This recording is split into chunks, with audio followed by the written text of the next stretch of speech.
বলেন উলামায়ে কেরামের সোহবতে বৈশা লাভবান হয়েছি না ক্ষতি হয়েছি? উলামায়ে কেরাম হলেন নবী আলাইহিমুস সালাম গণের ওয়ারিস। কার ওয়ারিস?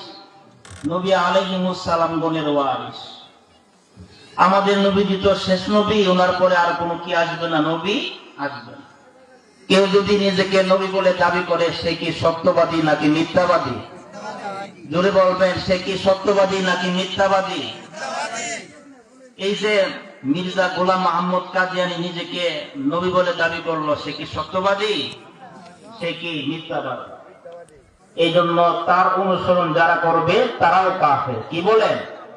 কাদিয়ানী মির্জা গোলাম মোহাম্মদ কাদিয়ানী কাফের না মুসলমান? জোরে বলবেন, কাদিয়ানী কি কাফের না মুসলমান? যারা কাদিয়ানীকে কাফের বলবে না তারাও কাফের, ঠিক কিনা বলেন? এই কথাটা কে বলে গেছেন? শাইখুল ইসলাম আল্লামা মুফতি আহমদ শফি রহমাতুল্লাহি আলাইহি, উনি বলে গেছে কাদিয়ানী কাফের, যারা কাদিয়ানীকে কাফের বলবে না তারাও কাফের, ঠিক কিনা বলেন? এই জন্য উলামায়ে কেরাম কাদের ওয়ারিস? নবী আলাইহিমুস সালাম গুণের ওয়ারিস। নবীজির রেখে যাওয়া এলেম, আমল, হেদায়েতের বাণী, এইগুলি কার কাছে পাইবেন? হক্কানি রব্বানি আল্লাহ ওয়ালাদের নিকট পাইবেন, উলামায়ে কেরামের সুহবতে পাইবেন। উলামায়ে কেরামের সুহবতে আসলে নবীর রেখে যাওয়া এলেম আমলের নূর পাইবেন। জান্নাতের পথে কিভাবে চলা সহজ হবে, এই হেদায়েতটা, এই নূরটা কার সঙ্গ অবলম্বন করলে পাইবেন? উলামায়ে কেরামের সঙ্গ অবলম্বন করলে পাইবেন। এজন্য আল্লাহ বলেন, ইয়া আইয়ুহাল্লাযীনা আমানুত্তাকুল্লাহ ওয়া কুনু মা'আস সাদিকিন।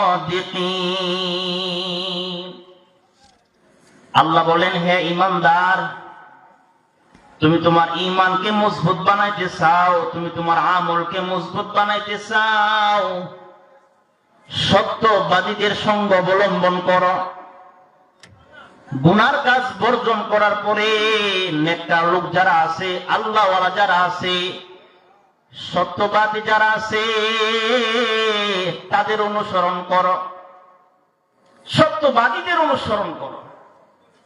কারণ নেককার লোকদের সঙ্গ অবলম্বন করলে আপনার আমার জীবনটা কি হয়ে যাইবে? নেককার হয়ে যাইবে। কি বলেন? নেককার হবে না? আপনাদের মসজিদের ইমাম সাহেব বলবে, উনি তো আল্লাহওয়ালা মানুষ, নেককার মানুষ, উনি কি বলবেন যে আপনি ধোঁকা দেন আরেকজনকে? একথা বলবে? উনি কি বলবেন যে আপনি আরেকজনের উপর জুলুম করেন? কি বলেন? বলবে? তাহলে একজন আলেমের সঙ্গে, একজন আল্লাহওয়ালার সঙ্গে যদি আপনি আমি সঙ্গ অবলম্বন করি, আল্লাহওয়ালা এবং আলেম আমাদেরকে খারাপ কাজ, গুনার কাজ করার জন্য উপদেশ দিবেন, বরং ইমাম সাহেব